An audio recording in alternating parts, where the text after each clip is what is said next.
కనసానివారిపల్లెలో dead body కలకలం రేపుతోంది. మదనపల్లి చిన్నారి హత్య కేసులో నిందితుడి మృతదేహంగా పోలీసులు అనుమానం వ్యక్తం చేస్తున్నారు. ఘటనా స్థలం నుంచి మృతదేహాన్ని మదనపల్లికి తరలిస్తున్నారు పోలీసులు.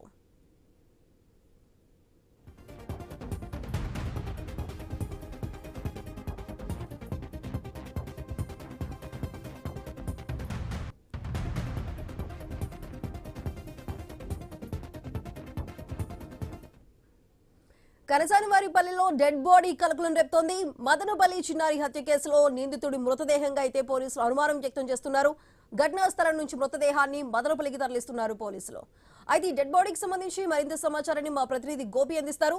గోపి, చెప్పండి, కనసానివారిపల్లెలో దొరికిన ఈ డెడ్ బాడీకి సంబంధించిన అప్డేట్స్ ఏంటి? పోలీసులు అయితే ఇది మదనపల్లి చిన్నారి హత్య కేసులో ఉన్న నిందితుడిగా అయితే అనుమానం వ్యక్తం చేస్తున్నారు. మరి దానికి సంబంధించిన అప్డేట్స్ ఉన్నాయా?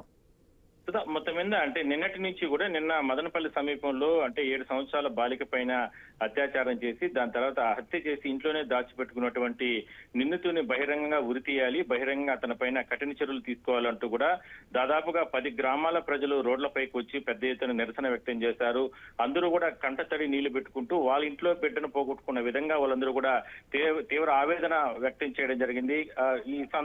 ఇదే సందర్భంలోనే రాష్ట్ర ప్రభుత్వం కూడా స్పందించింది. ముఖ్యమంత్రి చంద్రబాబు వాళ్ళ తల్లిదండ్రులకి భరోసా ఇచ్చారు. అందరూ కూడా హోంమంత్రి కానీ, డీజీపీ కానీ, నారా లోకేష్ కానీ, పవన్ కళ్యాణ్ అందరూ కూడా స్పందించడం జరిగింది. ఎట్టి పరిస్థితుల్లో కూడా నిందితుడికి కఠిన శిక్షలు విధిస్తామంటూ కూడా చెప్పడం జరిగింది. అయితే కాసేపటి క్రితం ఏదైతే ఈ తంబలపల్లి వద్ద ఒక చెరువులో ఒక మృతదేహం లభ్యం అవడం జరిగింది. అది అంటే ఎందుకంటే నిన్న ఆల్రెడీ రాత్రి డిఐజీ మాట్లాడుతూ ఆ నిందితుడు అంటే మాకు దొరకలేదు, తప్పించుకున్నాడు, ఎట్టి పరిస్థితుల్లో కూడా అతను అరెస్ట్ చేస్తామంటూ కూడా చెప్పడం జరిగింది. అయితే అతను భయపడి ఈ రకంగా పోయి చెరువులో పోయి దూకి ఏ విధంగా ఆత్మహత్య చేసుకున్నాడా, లేదంటే ఆ డెడ్ బాడీ అతనిదేనా కాదా అనే దానిపైన అనుమానాలు వ్యక్తం చేస్తున్నారు. అందువల్లనే ఆ డెడ్ బాడీని రికవరీ చేసుకుని మదనపల్లి ఆసుపత్రికి తరలించడం జరిగింది. మరి కాసేపట్లోనే అంటే దానికి సంబంధించి ఎవరైతే ఈ ప్రధాన నిందితుడే అతను అనేది ప్రధానంగా పోలీసులు కూడా అనుమానం వ్యక్తం చేస్తున్నారు. కులవర్ధనే ఇతను అనేది ప్రధానంగా పోలీసులు కూడా చెప్తున్నారు. కాబట్టి వాళ్ళ కుటుంబ సభ్యులు కూడా పిలిపించి దాని తర్వాత పూర్తి స్థాయిలో కూడా దర్యాప్తు అంటే నిర్ధారణ చేసే అవకాశం అయితే ఉంది. అయితే చాలా ఉత్కంఠ నిన్నటి నుంచి కూడా చాలా మంది ఆవేదన వ్యక్తం చేశారు. చిన్న బిడ్డని 7 సంవత్సరాల బిడ్డని అత్యంత పాశవికంగా ఘోరంగా హత్య చేసినటువంటి నిందితునికి బహిరంగంగా శిక్ష విధించాలని చెప్పిన 24 గంటల్లోనే అతనే ఈ రకంగా ఆత్మహత్య చేసుకున్నట్లు కూడా పోలీసులు అనుమానం వ్యక్తం చేస్తున్నారు. ఇంకా పోలీసులకు దొరికితే ఇట్టి పరిస్థితుల్లో కూడా తమ పైన కఠిన చర్యలు ఉంటాయనే ఉద్దేశంతోనే ఆ రకంగా చెరువులోకి వెళ్లి దూకి ఆత్మహత్య చేసుకున్నారు అనేటటువంటి అనుమానాలు పోలీసులు వ్యక్తం చేస్తున్నారు. అయితే మరి కాసేపట్లో మాత్రం ఆ డెడ్ బాడీకి రికవరీ చేశారు కాబట్టి ఆ డెడ్ బాడీ పోస్ట్ మార్టం తర్వాత అంటే కులవర్ధనైనా కాదనేది అంటే స్పష్టమైన సమాచారం అధికారికంగా కూడా పోలీసులు తెలిపే అవకాశం అయితే ఉంది. అయితే గోపినాథ్, మృతదేహం అంటే చెరువులో దొరికిన మృతదేహానికి సంబంధించి గుర్తుపట్టే విధంగానే ఉందా కుటుంబ సభ్యులది, లేదంటే డిఎన్ఏ టెస్ట్లు ఏమైనా చేసి నిర్ధారించాల్సిన అవసరం ఉందా? ఖచ్చితంగా, ఎందుకంటే అంటే ఆల్రెడీ వాళ్ళ కుటుంబ సభ్యులకు కూడా సమాచారం ఇచ్చారు. అంటే అనుమానం ఉంది, ఈ విధంగా అతను వేసుకున్నటువంటి డ్రెస్ కావచ్చు, లేదంటే ఇట్లా కొన్ని ప్రాథమికంగా అంటే ఆ డెడ్ బాడీ పైన ఉన్నటువంటి పుట్టుమచ్చలు కానీ ఇట్లా కొన్ని ఫొటోస్ తీసి ఆ ఫొటోస్ కూడా వాళ్ళ కుటుంబ సభ్యులకి పంపించి, ఎందుకంటే నిన్న ఘటన జరిగిన తర్వాత 7 సంవత్సరాల బాలికని 24 గంటల పాటు అంటే మొన్నటి నుంచి వాళ్ళ ఇంట్లోనే పెట్టుకుని అక్కడ హత్య చేసి దాని తర్వాత ఒక టబ్బులో దాచిపెట్టి అక్కడే అతను ఆ రాత్రి కూడా ఉండడం జరిగింది. మరి ఇవన్నీ కూడా జరిగిన తర్వాత అతను వేసుకున్నటువంటి అంటే ఇంట్లో నుంచి పరారయ్యే సందర్భంలో అతను వేసుకున్నటువంటి డ్రెస్ అవన్నీ కూడా అంటే ఈ డెడ్ బాడీకి పోలికలు ఉన్నాయి. అందువల్లనే వాళ్ళ కుటుంబ సభ్యులకి సమాచారం ఇచ్చి వాళ్ళు కూడా మదనపల్లికి ప్రభుత్వ ఆసుపత్రికి పిలిపించడం జరిగింది. డెడ్ బాడీని ఇక్కడ నుంచి తంబలపల్లి నుంచి ఆ చెరువు నుంచి కూడా తీసుకొని వెళ్తున్నారు.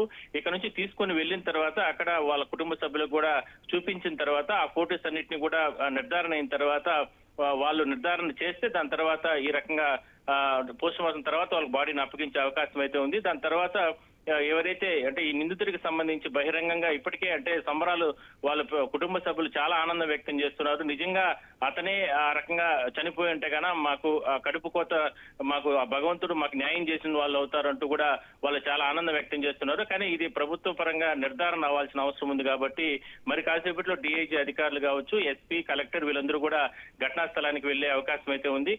ప్రభుత్వ ఆసుపత్రులకు ఇప్పటికే కూడా ఆ డెడ్ బాడీని మరో గంట లోపల తరలిస్తారు. దాని తర్వాత డాక్టర్ల బృందం పూర్తి స్థాయిలో కూడా దర్యాప్తు చేసిన తర్వాత పోస్ట్ మార్టం చేసిన తర్వాత ఆ కుటుంబ సభ్యులు కూడా అప్పగించే అవకాశం అయితే ఉంది. అయితే నిన్నటి నుంచి కూడా చాలా చాలా మంది దాదాపుగా కురబలకోట గాని ఇటు చుట్టుపక్కల ప్రాంతాల్లో 10 గ్రామాల ప్రజలు రోడ్లపైకి వచ్చి దాదాపుగా 2,000 మంది వరకు కూడా ఆ నిందితుడికి ఎవరైతే ఉన్నారో కులవర్ధన్ బహిరంగంగా ఉరి తీయాలి, బహిరంగంగా అతనికి శిక్ష విధించాలి, అభం శుభం తెలియనటువంటి ఒక చిన్న బిడ్డ పైన అత్యంత పాశవికంగా దాడి చేసి ఇంత ఘోరానికి ఒడిగట్టాడు. కాబట్టి ఇలాంటి మానవ మృగాలు అంటే ఈ సమాజంలో ఉండకూడదంటూ కూడా వాళ్ళు పెద్ద ఎత్తున ఆందోళన వ్యక్తం చేశారు. అందువల్లనే 2 తెలుగు రాష్ట్రాలే కాకుండా దేశవ్యాప్తంగా చాలా మంది నేషనల్ లెవెల్లో చాలా మంది కూడా దీనిపైన చాలా మంది ఆవేదన వ్యక్తం చేసినటువంటి పరిస్థితి. అది ఎట్టి పరిస్థితుల్లో కూడా దేవుడు శిక్ష విధించారు, అతనే ఈ కులవర్ధన్ అనేది చాలా మంది అనుమానాలు వ్యక్తం చేస్తున్నారు. బట్ మరి కాసేపట్లో మాత్రం పోలీసులు దీన్ని నిర్ధారణ చేసే అవకాశం అయితే ఉంది. గోపి, అయితే ఇక్కడ మదనపల్లిలో ఉన్న కులవర్ధన్ ఇంటికి సంబంధించి అక్కడి నుంచి ఇప్పుడు ఎక్కడైతే డెడ్ బాడీ దొరికిందో ఆ చెరువు వద్ద వరకు ఎన్ని కిలోమీటర్ల డిస్టెన్స్ ఉంటుంది? అంటే అతను నిందితుడు ఏ విధంగా వెళ్ళాడు? అక్కడ ఏమైనా వెహికల్ కానీ ఏమైనా లభించిందా, లేదంటే ఒంటరిగానే నడుచుకుంటూ వెళ్ళారు అక్కడి వరకు? దానికి సంబంధించిన డీటెయిల్స్ ఏమైనా ఉన్నాయా?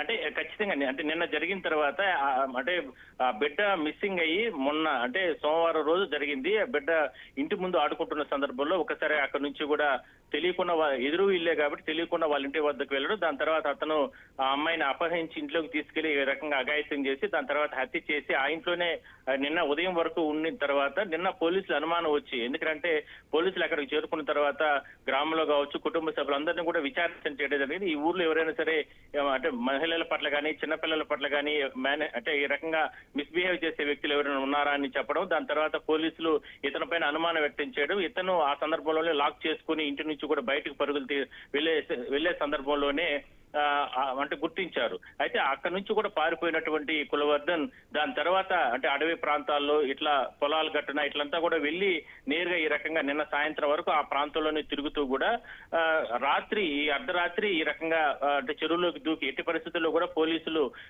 ఎందుకంటే వదిలిపెట్టే ప్రసక్తే లేదనేది ఉంటది కాబట్టి ఆ భయంతోనే ఈ రకంగా చెరువులో దూకి ఆత్మహత్య చేసుకున్నట్లు తెలుస్తా ఉంది. అయితే దీనికి సంబంధించి ఎవరైనా సరే అతనికి సన్నిహితులు ఇలాంటి స్నేహితులు ఇలాంటి వాళ్ళు ఎవరైనా సరే అతనికి ప్రోత్సహించారా లేదంటే ఇట్లా అన్ని కోణాల్లో కూడా పోలీసులు దర్యాప్తు అయితే చేసే అవకాశం అవుతుంది. ఒక భయంతోనే అంటే ఎట్టి పరిస్థితుల్లో చట్టం వదిలిపెట్టదు, చట్ట ప్రకారం మనకు శిక్షలు ఉంటాయి.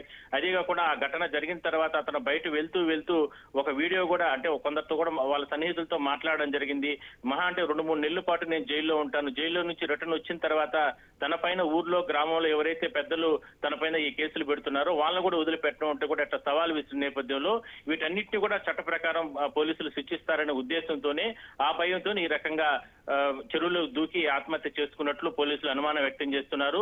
ఆ రకంగానే ప్రాథమికంగా కేసు నమోదు చేసి దర్యాప్తు చేస్తున్నారు.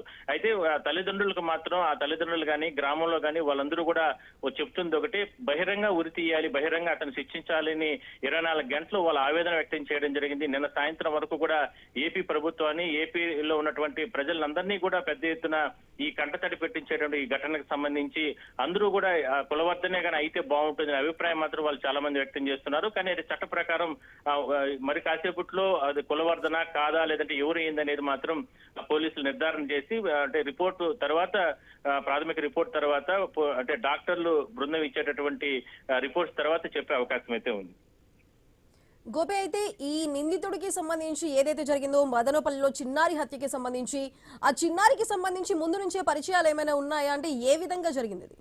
అంటే అలా ఏం లేదు. అంటే ఇంటి దగ్గర అంటే వీళ్ళ ఇంటికి సంబంధించి ఎవరైతే చిన్న బిడ్డ 7 సంవత్సరాల చిన్న బిడ్డకి సంబంధించి గోపీనాథ్ వాళ్ళ కూతురు ఈ చిన్న బిడ్డ అంటే వీళ్ళకి ఎదురు ఇల్లే ఉంటుంది దగ్గరలోనే. అక్కడ ఆడుకుంటున్న సందర్భంలోనే అంటే వాళ్ళ అనుమానం ఏంటంటే గతంలోనే ఆ అమ్మాయి పైన అంటే ఒక దృష్టి పెట్టుకున్నాడు. ఆ దృష్టి ప్రకారమే చాలా సందర్భాల్లో మా బిడ్డ కూడా ఇంటి ముందు ఆడుకున్న పిల్లలతో పాటు ఆడుకుంటున్న సందర్భంలో కూడా అతను తిరుగుతుండడం కానీ అవన్నీ కూడా ఇప్పుడు మాకు అనుమానాలు వస్తున్నాయి.